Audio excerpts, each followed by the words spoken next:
नमस्कार, आप देख रहे हैं AR इंडिया लाइव न्यूज और मैं हूं आपके साथ मानवी ठाकुर। शुरुआत करते हैं आज के खास खबरों से।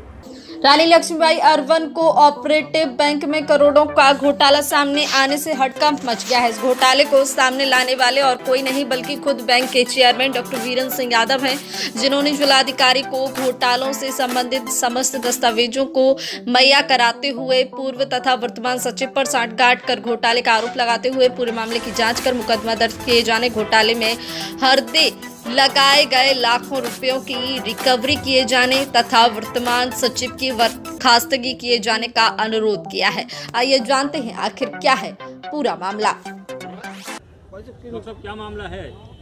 मामला मैं डॉक्टर वीरेंद्र सिंह यादव, सभापति और Rani Lakshmi urban cooperative bank Jhansi, ये गबन का मामला है।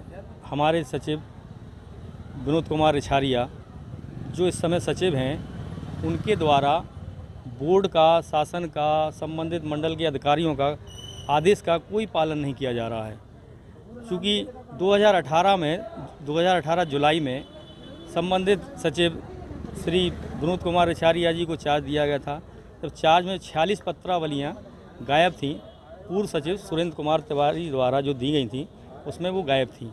उसमें अगर पूरा टोटल देखा जाए, उनमें हिसाब होगा, पब्लिक का पैसा है, उसमें करीब 10 से 15 करोड़ रुपए था उस समय। आज वो 25 करोड़ रुपए हो गया होगा बैलेंस मिला के।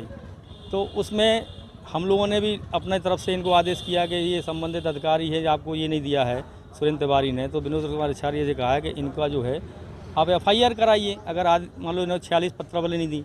फिर हम लोगों ने शासन को लिखा, तो शासन का भी आदेश आया कि इनके खिलाफ FIR करा के शासन को अवगत कराएं। बोर्ड को भी दिया, बोर्ड ने इनको चिट्ठियाँ लिखी और संबंधित AR DR द्वारा भी DR का भी आदेश आया कि इसमें जो है आप FIR कराइए और इनके खिलाफ जो है जो भी कानूनी कार्रवाई करके हमको अवगत कराइए। हम लोगों ने भी कहा।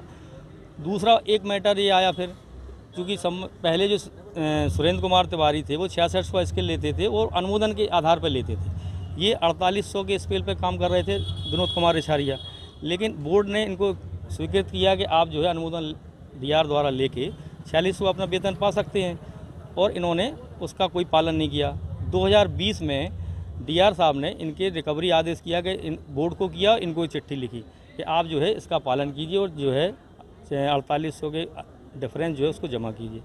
तो बोर्ड ने इनसे कहा आप जमा कीजिए, इन्होंने आज तक नहीं किया। और फिर उसके बाद इन्होंने अपनी बेटी की FD बनाई। FD जो है कर्मचारी की बनती है, उसको 1% ब्याज मिलता है ज़्यादा, लेकिन इन्होंने अपनी बेटी की बना के 1% ब्याज ज़्यादा ले लिया। एक अनियमितता जी है। दूसरा, 4 साल से 4.5 साल हो गए हैं, आज तक इन्होंने बोर्ड से जो सैलरी दी है, सैलरी में बोर्ड से कभी साइन ही नहीं कराए।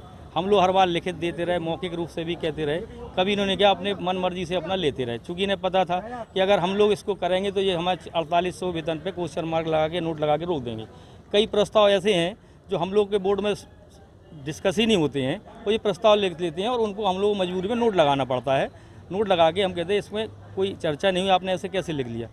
इसी संबंध में 3 बार से यही चलता आ रहा है। 3 महीने से इन्होंने मीटिंग नहीं की।